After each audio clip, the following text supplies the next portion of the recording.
The Apply Camera and Look LUT plugin is used when we have footage shot with a log profile and want to normalize it to Rec. 709 while applying a Look LUT at the same time. Add the plugin from the LUTx 4 effects category. Choose the log profile that matches your settings. Using the Look browser, we can preview the range of different styles that we can apply to that clip very quickly and easily. Once we've applied the color look by double-clicking it, we have some powerful controls to further tweak the footage and tune the look.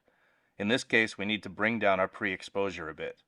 We also have red, green, and blue level controls, and then a post-exposure as well. Each of these gives us a lot of additional control.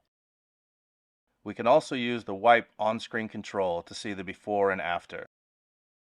As mentioned in other tutorials, we can also import our own cube files as well as organize them in our own collections. That's the Apply Camera and Look LUT plugin in LUTx.